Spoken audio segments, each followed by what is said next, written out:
So, I do believe that travel is supposed to be fun, and most of the time it is. And yet somehow the weeks before a trip have turned into a part-time job. You might have 17 confirmation emails, a note on your phone titled just trip stuff, and a nagging feeling you've forgotten something important.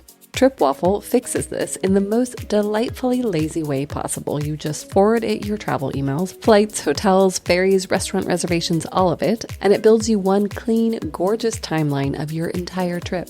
It knows that your gate changed before you do, and it will tell you. It can tell you how long it takes to get from your hotel to dinner. It even builds you a packing list based on the actual weather forecast where you're going, which feels maybe a little bit like cheating. I recently used it from one of my own upcoming trips, so I took all of the emails associated with it and just forwarded them on. And I gotta say that watching everything snap into order was super satisfying, and I didn't have to do anything. The app works on web, iOS, and Android, and right now it's completely free for early users. So go to tripwaffle.com or search TripWaffle in the app stores and throw some booking emails at it. Old ones, upcoming ones, whatever you've got. That's tripwaffle.com.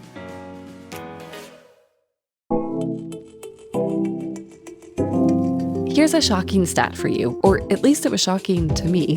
By the end of this century, half of the world's 7,000 languages could be gone. I'm Aislinn Green, and this is Unpacked by Afar, and today I'm handing the mic to the UK-based freelance writer Lucy Kehoe, who's going to tell us why there are so many languages at risk. She sat down with the journalist Sophia Smith-Gaylor, author of a new book called How to Kill a Language. And as you're going to hear, this topic is personal for Sophia.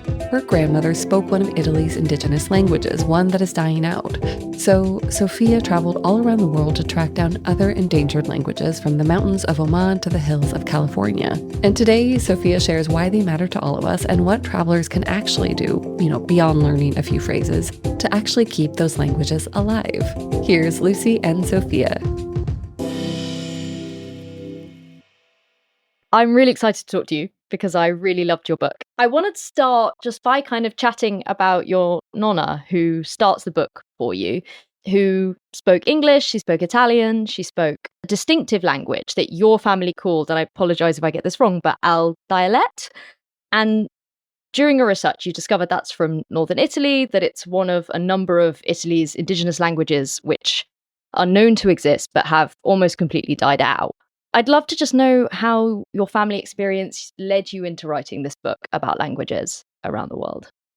So as my nonna was getting increasingly frail, entering her early 90s, I realised that I wasn't just facing the reality of losing a grandmother, but of losing this soundscape that I'd been raised around my entire life, and how my mum and nonna would always speak to each other in this sort of code switching, incredible portfolio of languages that in my naivety and in my ignorance, I just thought was English and Italian. They talked about speaking in dialect. I'd always interpreted that as a dialect of Italian, which is how they themselves interpreted it. And it was only when I tried to properly learn Italian in my late 20s that I realised, hang on a second, what they speak to each other really isn't Italian. What is it? So part of what I do in the book is actually try and name it and figure out what it is, because there was such a paucity of information available to me here that I had to go to Italy. I had to really educate myself about it. And, I brought those learnings. It's not only that I wrote about them, but I brought them back to my mum, and I was able to communicate some things to Nonna as well. And so having found out about the fact that there was this endangered language, which was part of your family history and your living family existence now, you set off to go and find other stories around the world about other languages, about how these languages are at risk. I was amazed to discover that by the end of this century, half of the world's 7,000 languages will be gone. And in the next 40 years, language loss is going to triple. That was some of the figures from your book. I think often, coming from a travel perspective, we think of language as a practical tool, something to get us from A to B, order food, ask for directions. But what I took from your book is that we should care a lot more about the languages that we're about to lose, and there is something deeper going on. And I wonder if you could speak to that, what these languages represent for people, and as travelers, why we should care about them. On the case of why a language is important, I think that a language speaks to the past, present, and future of a people who belong to a place. I think after all the work I've done and all the different people that I've spoken to, all these different speakers from communities around the world that I've been lucky enough to interview, that's the most simplest way I can boil it down to. A language is the past, present, and future of a people connected to a place. And what my book looks into is how, whether it's from the legacy of colonialism, whether it's from globalization, mass migration, war, languages are actually quite desperately fragile. In my attempt to try and quantify or qualify what it means to lose a language, why should we care? That's the endless question I get asked. Why should we care? I can spend ages qualifying it, and that's what I do in the book. But I also sometimes want to respond with, can you explain to me why we shouldn't care? Can you explain to me why this cultural heritage is not worth remembering? I would find it very challenging trying to make that kind of argument. But yeah, I qualify it for many thousand words in the book. Read the book. That's the answer. Yes. I love how you talk about that. And I think one of my favorite chapters in the book is very specific about how languages are so involved in a landscape, that a language, the place that it develops in, it matches and mirrors the landscape that it's in. So you are in Oman and Shirat or Jibali, which is from the mountains of Oman. And you talk about how it has different words for shelter, if it's talking about shelter for animals or for humans, for livestock or for humans, that they have different verbs for to go, depending on at what point you leave in the day. It just felt like these languages were interwoven into the landscapes and they reflected the world that they came from so beautifully. And for travelers, that's a real way to understand and better explore a culture if they're in a destination. Were there other examples of that? Did you find other places that the relationship between language and landscape were interwoven?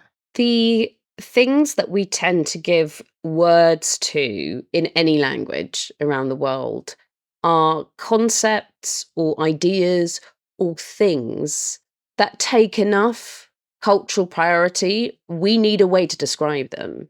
So that's another reason, for example, why new words are created, and it's why words fall out of use. Like one example being, today I was researching the etymology of the word leak, because that's my life, sometimes I just have to research etymologies like that. And leak carries a Germanic etymology. However, there will be other languages in Europe, for example, that have a very different etymology. They will take the word from the Latin porrus. So in Italian, one good example, the leek is il porro. And once upon a time in English, we had porre, which was a sort of leaky kind of soup. And if you stop eating the soup, what happens? The word disappears. But it doesn't mean the word never existed. But it comes from a time where I suppose people ate more leek soup, or I don't know, leek played perhaps a larger role in more limited diets. We now have so much more food, so many more ingredients at our disposal that we once did. So in the book, there are definitely various examples where different languages, because of the cultures that they come from, have identified concepts or expressed things in certain ways that it might take me an entire sentence to explain in English what is just but one word in one of these languages. They'll commonly be described, especially in mainstream media spaces, as sort of untranslatable words. And you'll find that a lot of linguists totally disagree with that conceptualization because, of course, I can translate the meaning to you. The point is, it takes me several more words to explain a concept that, to speakers of this language I'm describing, you say one word and they completely get it because it's a cultural idea that has taken on some value for them that hasn't done, for example, in English. And the Omani examples that you raised regarding the language of the Far, which is in the south, one of the languages that they have there, this incredible haven for Oman's indigenous languages, the language that I investigated has two names, like you said, Jabali or Tlehret, both meaning kind of the mountain. Those words are all connected to how this was a people whose primary livelihood was rearing livestock. So, of course, there are all of these words dedicated to really specific ideas or concepts or things. What happens when that language disappears? Well, if these ideas are not fairly translated, if they are not prioritized or valued in the way that they were done in Tlehret, then perhaps some of the ideas and concepts disappear too. Just like how today I could bring up pore to you, but you and I would be like, what's that? We don't know. We've lost that knowledge.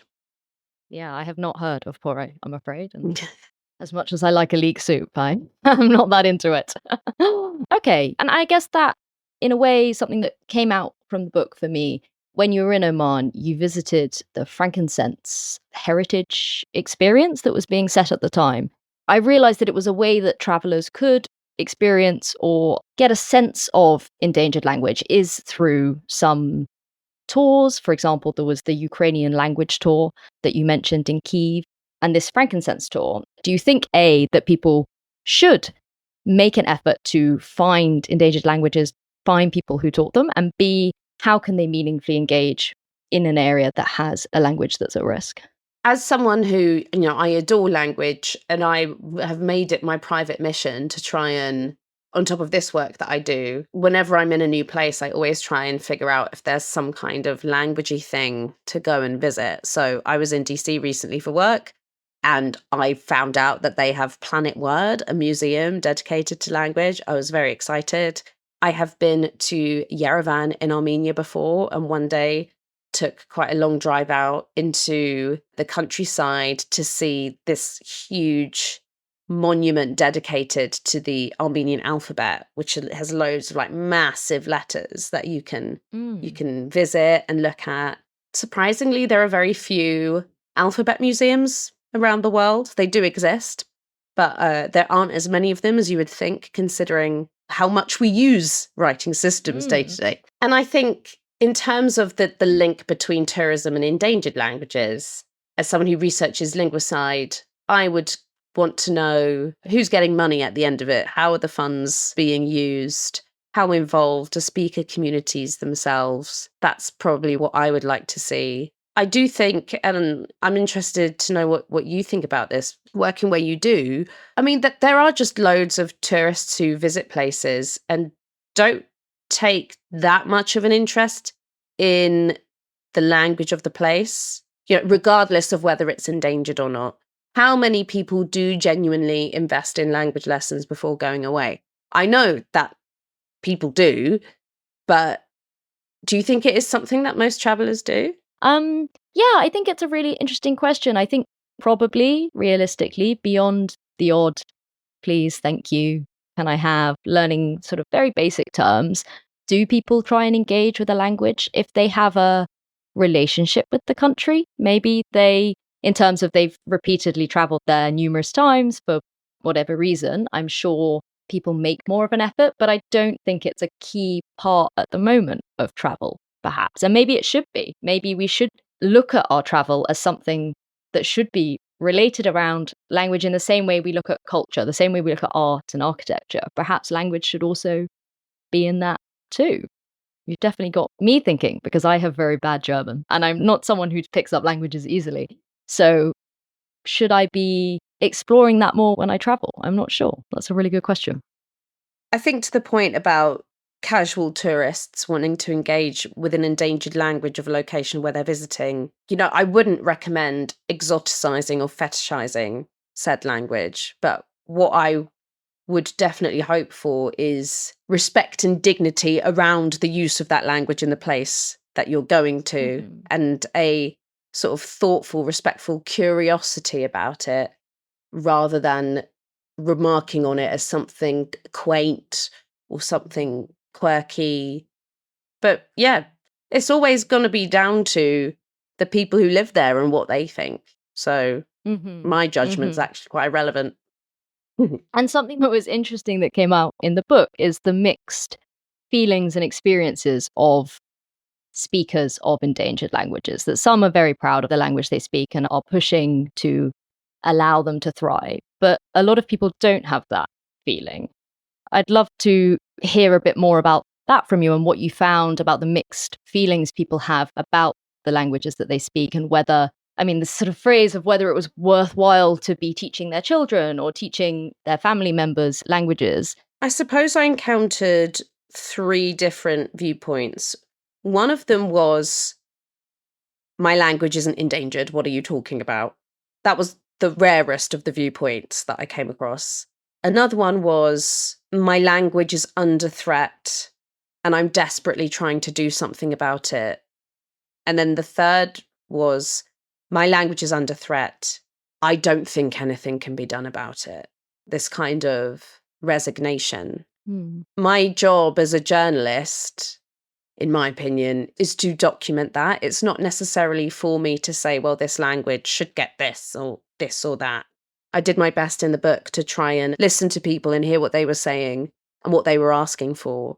And I made a very deliberate choice in the final chapter where I went to Italy for Dielut, which most authoritatively the name of it would be Piacenza Arieuse, like this kind of rural Piacenza that my nonna spoke, which means the variety of Emilian you find in the region of Piacenza. I met people there who cared really deeply about the language, but that they are ultimately resigned to its fate of loss. I say in the book that it's unlikely I'm going to ever make this sort of prodigal return to Italy, that I am going to learn this language. I am also resigned to the loss of it in my family and my life. That doesn't mean I can't be interested in it. That doesn't mean I can't learn about it, apply value to it, and indeed learn what I can.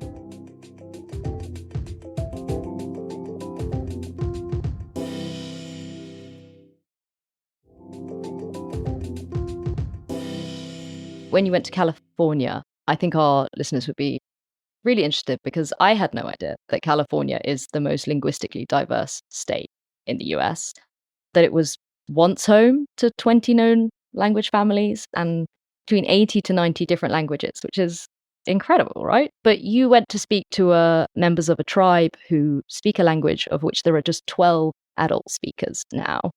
Do you think we lose something by losing languages in a distant, like what gets lost when a language dies in that place? In my work, I'm informed by 2 things that can actually sometimes challenge each other or contradict each other. So there's the granddaughter of someone who brought this incredible multilingual diversity to London, which included a language that's now critically endangered. I'm also a journalist where I have had to, throughout my career, report impartially, which includes keeping my own opinion out of it and applying quite a lot of sort of empirical facts and quoting what other people say rather than including what I think myself. And what happens when you write narrative nonfiction is that you do have to reintroduce your own. I think I try and do a delicate balance of giving the reader the lay of the land, what I've heard, so that you can make your own opinion. And then I'll come in with my opinion. I do that to try and offer up a menu of what I've been able to find. Here's what I think. What about you? I'd love to hear, kind of relationship. That's what I always hope for my work.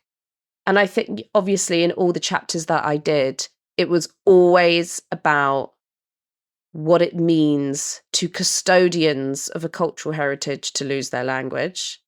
It's less so about what other people could benefit from it outside of those communities. I do mention examples of medicines or animal species being identified that obviously has wider benefit to the world and information, full stop. It's not just to the community themselves.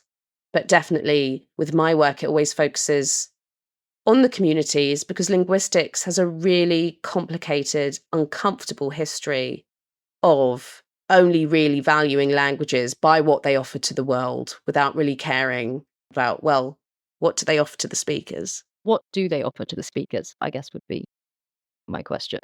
Languages offer knowledge bases, toolkits, there are people's cultural inheritance. And I guess my final question would probably be, you're multilingual yourself, but you don't speak all these languages. And I would love to know the practical realities of reporting from so many linguistic worlds. Like, how does that work? So whenever I start any kind of new project, it always begins with a sort of nerd out phase. So I will do my very best remotely, here in the office that I'm speaking to you from, to read as much as I possibly can and get the lay of the land of a subject. And that comes from being a journalist, where sometimes a news story develops and you have to become an expert in it in a day. The advantage and pleasure of book writing is that I have longer than a day to do that. And when I did that for this book, I did have the advantage that I could do online searches, not only in English, but the other languages that I have, which is Spanish, Italian, and Arabic. That would prove vital for lots of the interviewee sourcing. It was doing searches like that and not only reading a lot, but gathering an awful lot of like social media posts and articles that people had written, which is what enabled me to find so many of the contributors that I interviewed, because either someone had quoted them or they had posted something on social media. Those languages obviously helped me with certain chapters, but they couldn't help me with all of them. So yes, there were some occasions, like the chapter in Oman, there were definitely 2 people I can remember interviewing for whom our common language was Arabic. It was not English. So I had to do my Arabic. I had to use my Arabic. And I, in fact, did a 2-week Arabic refresher before I did those interviews because I was nervous about it. I don't get to use Arabic every day. So I really wanted a good reminder dose before I engaged on this topic. In the chapter set in Ecuador, the language that I used to interview everybody was in Spanish. I'm not a Quechua speaker, but I am a Spanish speaker. And that was the language that we had in common and we could engage with. For the chapter about Dialut, I couldn't interview in Dialut, but I could in Italian.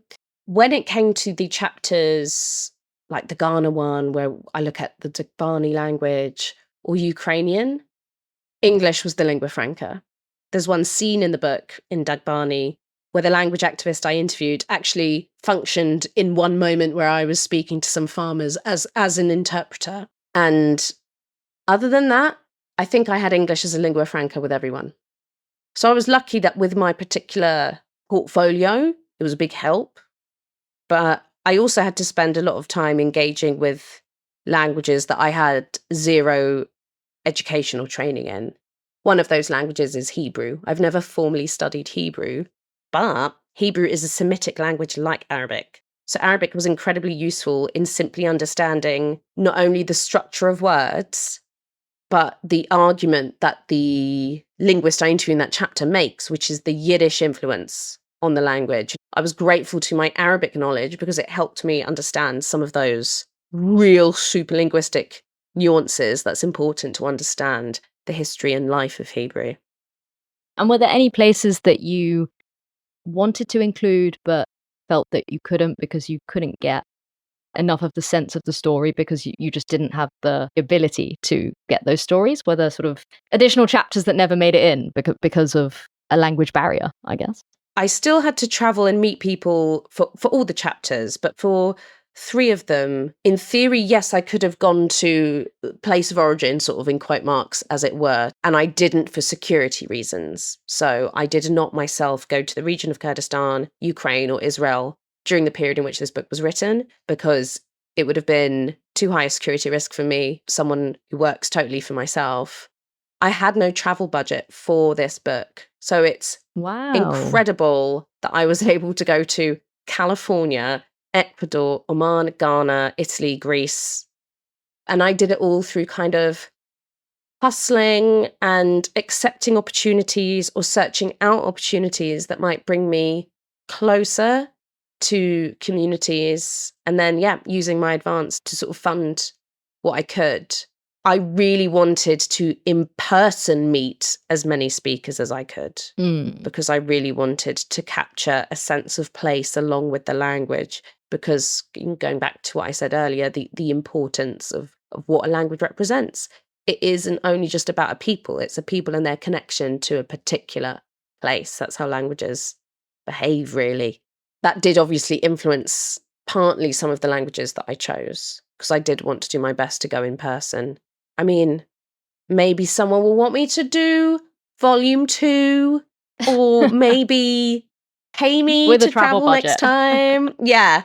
So there are some languages in the book, for example, that I mention like in passing rather than dedicate an entire chapter to. I'm only 32. It's my every wish that I may spend my life doing journalism about language and languages, and that maybe sometimes these stories will appear as other books. Wouldn't that be cool? Or it might be that some of these could be stories that I get to address in documentary formats, video formats. I don't know. I don't know. Yeah. But I really hope that I can look closely at other languages and other topics in the future. Do you have any of the languages that after doing the research, talking to the speakers, you've thought, I really want to learn this language, or it's taking you down a rabbit hole of 100 other stories? Funny enough, my first interaction with Ladino was when I was 18. An easy way maybe of thinking about Ladino is that Ladino is the language of Sephardic Jews in the way that Yiddish is often associated as the language of Ashkenazi Jews. And Ladino for me is this glorious magpie language because it's the language of a diaspora that spread across the Mediterranean and picked up words as they went. And in the book, I talk about that. And I've always loved Ladino. It is a language and a culture that has hosted incredible music. So I've always engaged with Ladino music. I would enjoy it and be able to perform it better if I knew more Ladino. So something that I would love to learn more about, which I learned from the soprano who I interviewed in the book, is understanding some of the differences between pronunciation of Spanish in Spain, which I do know, and pronunciation of Ladino by the Sephardic community, which I know less of. And I remember her telling me that there are a lot of people who know how to sing in Spanish who sing Ladino like it's Spanish, and they shouldn't do that.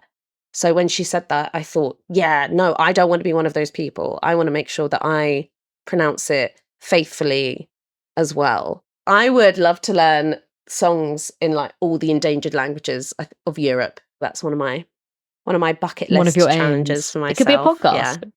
Cool. I guess I would just end by saying I think the statistics around language loss and what risk these languages are at can feel quite overwhelming. Like they're not particularly positive. Do you feel optimistic about the future of these endangered languages? And do you feel that there's a way for us to maintain them and keep singing them and keep talking them and ensuring that they continue forevermore, or for at least 100 years? If you look around the world, you'll find different communities sort of asking for different things. So in my book, there are examples of communities desperately fighting for a language's recognition or resources, etc. There are some places where that fight feels quieter or it's even non-existent. And ultimately, it's up to the speaker communities what happens to their language. The point that I try to make in the book is that it should be their choice. And for too many communities around the world, they feel like they've lost their language in a change that they did not themselves author. Basically, it's been some other force that is responsible for the loss of their language. And people, just like with any kind of death or loss, people respond to that in really different ways. And for me, as long as people can be at peace with what happens, I think that's all I can speak to from my personal position as a granddaughter in this context. I know that in my bloodline, as it were, I'll be the last person who will have heard conversations in Emilian in that way. Maybe if I made like a dramatic life change and if I have children, maybe I could expose them to it in some way. And I would really earnestly and ardently hope to, but my being realistic, perhaps that's not going to be the case. And it's up to me to sort of find personal peace with that. But equally, I can use my story to shed light on language loss as a wider phenomenon around the world. And then it's up to people themselves to respond to it in whatever way feels right for them and their context. Really want to know more about Planet World, just really quickly. Is that in Washington, D.C., did you say? Planet Word is a museum that opened, I think, in the pandemic. I think they wanted to open it in 2020 regardless, and then, oops, the pandemic happened. So it's a museum that's gone through a lot. And yeah, I went. It's really close to where the Washington Post offices are in DC. It's an incredible museum. I think it's a really excellent introduction to linguistics, and it's incredibly interactive. I think it's probably the most interactive museum that I've ever been to. If you're ever in DC, definitely go. I'm trying to go to all of the language-esque museums in the world. I'm aware, for example, in South Korea, I think there's one of the only other alphabet museums for Hangul. So yeah, this is my plea for any listeners listening. And if you think that you know about cool thing I could go and see somewhere, you must alert us. You must tell me, please, because I want to, in the immortal words of Pokemon, collect them all.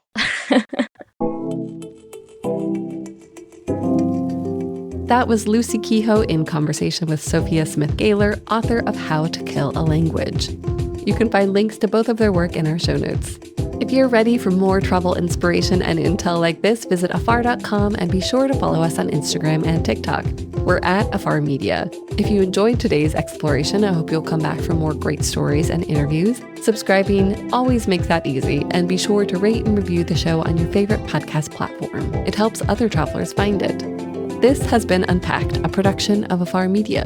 The podcast is produced by Aislinn Green and Nikki Galtaland. This podcast is part of the Airwave Media Podcast Network.